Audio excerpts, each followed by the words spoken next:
درد کے بغیر اللہ سے آشنائی ہو سکتی ہے؟ درد کے بغیر کوئی اسٹوڈنٹ پیدا کیا جا سکتا ہے؟ درد کے بغیر کوئی تصویر بنائی جا سکتی ہے؟ درد کے بغیر کوئی شعر کہا جا سکتا ہے؟ یہ سب درد ہیں جو انسان کو پیدائش کے عمل سے گزارتے ہیں۔ شاعروں سے پوچھیں ایک ایک شعر کے لیے کتنے کتنے دن پریشان رہتے ہیں، نہ کھانا کھاتے ہیں، نہ ناشتہ کرتے ہیں، سگریٹیں پھونکتے رہتے ہیں۔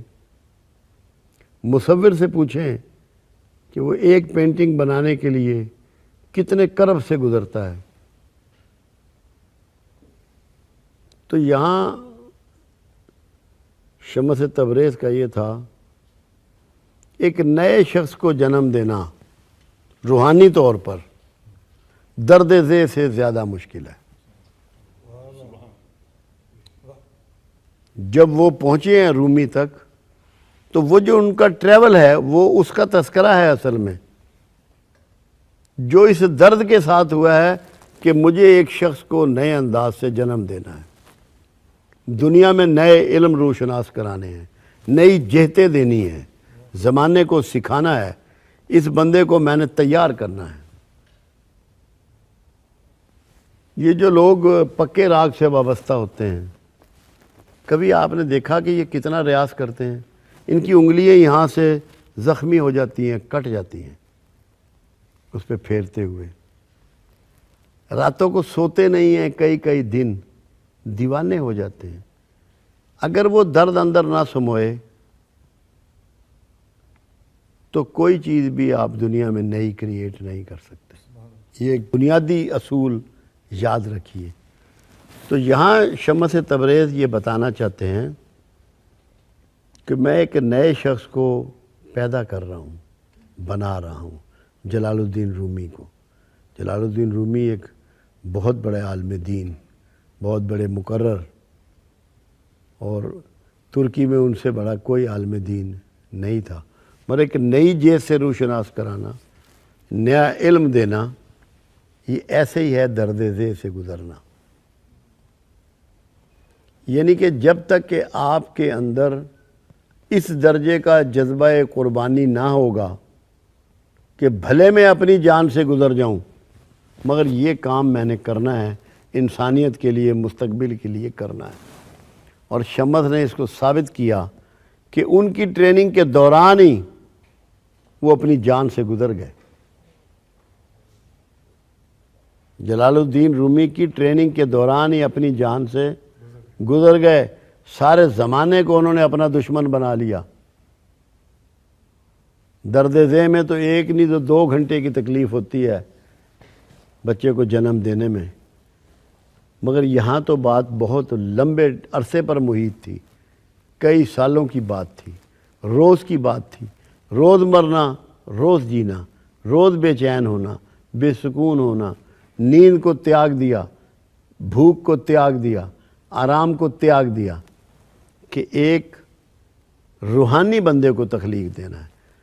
مادی بندے کو تخلیق دینا 2 گھنٹے کا عمل، روحانی بندے کو تخلیق دینا 40 سال کا عمل۔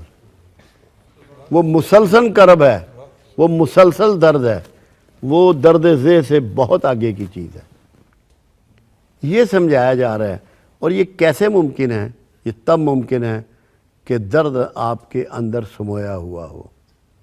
یہ جتنے عظیم لوگ ہوئے ہیں جنہوں نے کائنات کے لیے کام کیا ہے، انسانوں کی خدمت کی ہے، چاہے ان کے لیے علاج دریافت کیے ہیں، ان کے لیے فیسلٹیز دریافت کی ہیں، دنیا میں جو کچھ بھی انسانوں کو جن لوگوں نے دیا ہے وہ درد کے بغیر نہیں دیا۔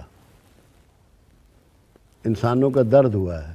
اب میں 25 سال سے لوگوں کا علاج کر رہا ہوں، مجھ سے ان کی تکلیف برداشت نہیں ہوتی، حالانکہ میں خود بیمار ہوں، خود کمزور ہوں، جو مرضی ہوں، مگر ان کی سیوا سے میں باز نہیں آتا۔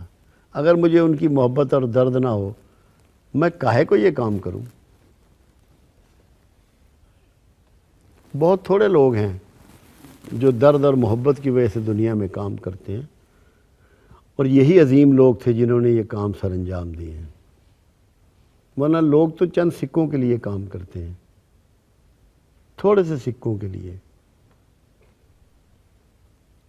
مگر وہ دنیا میں پھر ان کی قبریں روشن نہیں رہتی جو سکوں کے لیے کام کرتے ہیں۔ جو مخلوق کے لیے کام کرتے ہیں، اللہ کی ساری مخلوق، وہ درد کے بغیر نہیں ہوتا۔ درد ہی آپ کو محترم کرتا ہے۔ کل پرسوں ہی میں نے ایک پروگرام میں ذکر کیا علامہ اقبال مرحوم کا۔ میں نے کہا اتنے معزز کیوں ہو گئے؟ کیونکہ ان کے سینے میں وہ درد سما گیا جو رسول اللہ صلی اللہ علیہ وسلم کے سینہ مبارک میں اپنی امت کے لیے تھا۔ وہی درد علامہ اقبال کے سینے میں سمایا، اللہ نے اس کو بھی معزز کر دیا۔ تو یہاں یہ بات سکھانا مقصود ہے کہ کوئی بھی گوہر نایاب پیدا کرنے کے لیے، کھوج نکالنے کے لیے، کسی کو ٹرینڈ کرنے کے لیے، کسی کو وہ علم و حکمت سکھانے کے لیے درد ذیل سے بھی زیادہ محنت کرنی پڑتی ہے، جدوجہد کرنی پڑتی ہے۔ اگر کوئی شخص یہ چاہے کہ ایسا اچانک ہو جاتا ہے تو یہ کہیں سسٹم کا حصہ نہیں ہے، اچانک نہیں ہوتا۔ اور درد سے جب کوئی آشنا ہو جائے پھر ہی وہ اتنی بلوغت پہ پہنچتا ہے کہ وہ ایسا انسان کریٹ کر لے جیسا کہ جلال الدین رومی کو شمس تبریز نے کریٹ کیا، بنایا، سنوارا، سکھایا، اور بڑے کرب سے سکھایا۔ تو ہمیں سب کے پیش نظر یہ رہنا چاہیے کہ آپ کو کوئی گوہر نایاب بغیر درد اور محنت اور جستجو اور نقصان اور سیکریفائس کے نہیں ہوگا۔ جب آپ قربانی دینا سیکھ جائیں گے تو انشاءاللہ گوہر نایاب تک بھی پہنچ جائیں گے۔ دیکھیں، دو باتیں بہت آسان ہیں۔ اللہ نے قرآن حکیم میں جو شیطان سے مکالمہ ہے، شیطان نے جب یہ کہا کہ میں تیرے بندوں کے راستے میں بیٹھوں گا، انہیں دائیں سے بائیں سے آگے سے پیچھے سے گھیروں گا، تو اللہ نے کہا کہ جو میرے اخلاص والے بندے ہیں تو ان کا کچھ نہ بگاڑ سکے گا۔ ایک تو آپ کو پہلے نمبر پہ وہ بندہ تلاش کرنا ہے جس میں اخلاص ہو، جو کچھ بھی کر رہا ہو، جو کچھ بھی کہہ رہا ہو، اللہ کے لیے ہو۔ وہ آپ کو پتہ لگ جاتا ہے، کوئی ڈھکی چھپی بات نہیں ہوتی۔ دوسری چیز، 28 پیغمبروں کا قرآن حکیم میں ذکر ہے۔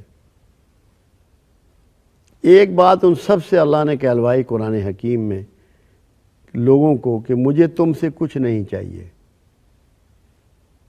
دوسرا کرائٹیریا یہ ہے جسے آپ سے کچھ نہیں چاہیے، وہ کوالٹی بھی دیکھنی ہے۔ یہ دو باتیں۔ تیسری بات، رسول اللہ صلی اللہ علیہ وسلم کے پاس ولید بن مغیرہ کو بھیجا گیا اور اس نے کہا کہ اے اللہ کے حبیب، اگر آپ کو عورت چاہیے تو مکے کی سب سے حسین عورت آپ کے نکاح میں دیتے ہیں، اور اگر دولت چاہیے تو ہم سب مل کے دولت آپ کو اتنی دیتے ہیں کہ ہم میں سب سے امیر آپ ہوں گے۔ اور تیسرے نمبر پہ یہ کہا کہ اگر آپ کو سرداری کی آرزو ہے تو ہم آپ کو اپنا سردار مانتے ہیں۔ تو اللہ کے حبیب گویا ہوئے کہ میرے ایک ہاتھ پہ سورج رکھ دو اور ایک پہ چاند، میں تب بھی اپنے کام سے باز نہ ہوں گا۔ یہ تینوں چیزیں جہاں آپ کو نظر نہ آئیں اس کو بھی مرشد بنا سکتے ہیں۔ نہ عورتوں کو دل دادہ ہو، نہ دولت کا دل دادہ ہو، نہ شناخت کا دل دادہ ہو۔ یہ میں آپ کو کرائٹیریا اس کا بتا رہا ہوں۔ ایک چیز اور، اللہ نے پیغمبروں کو کہا کہ لوگوں کو میری طرف بلاؤ، میری دعوت دو۔ اصل میں یہ ایسا ہی ہے جیسے اللہ کے باڑے میں سے بکریاں نکل کے ادھر ادھر پھیل گئیں۔ اللہ پیغمبر بھیجتا ہے کہ ان بکریوں کو دوبارہ گھیر کے میرے باڑے میں داخل کر دو۔ جو بندہ بندوں کو اللہ کی طرف موڑے، یہ بھی ایک کرائٹیریا ہے۔ اگر اپنے پیچھے لگائے تو اس سے بھاگ جائیں، اللہ کی طرف موڑ دے۔ یہ وہ اصول ہیں کہ جو اگر آپ کو نظر آئیں کہ دعوت اللہ کی طرف دے، بے غرض ہو، آپ کا احساس کرنے والا ہو، لالچی نہ ہو، اور ان چیزوں میں وہ پھنسا ہوا نہ ہو، تو آپ اس کو اپنا استاد پکڑ سکتے ہیں۔ اس کے بعد پھر شک میں نہ پڑیں۔ جب پکڑ لیں تو پھر شک میں نہ پڑیں، پھر مان لیں، تو انشاءاللہ کوئی وجہ نہیں ہے کہ پھر آپ زندگی کی جو صحیح راہ ہے اس پہ گامزن نہ ہو جائیں۔ اور کوئی اب کہت و رجال ہے، مگر ایسا ممکن نہیں ہے کہ اگر آپ کی لگن سچی ہے، ٹھوس ہے، تو آپ کو اچھا استاد میسر نہ آئے۔ اور سب سے بڑھ کے یہ ہے کہ یہ اللہ سے کہیں کہ یا اللہ مجھے اچھی رہنمائی والا کو بندہ عطا فرما۔ جب آپ اللہ سے درخواست کریں گے تو اللہ جو آپ کو درخواستوں کے لیے انوائٹ کرتا ہے کبھی مایوس نہیں کرتا۔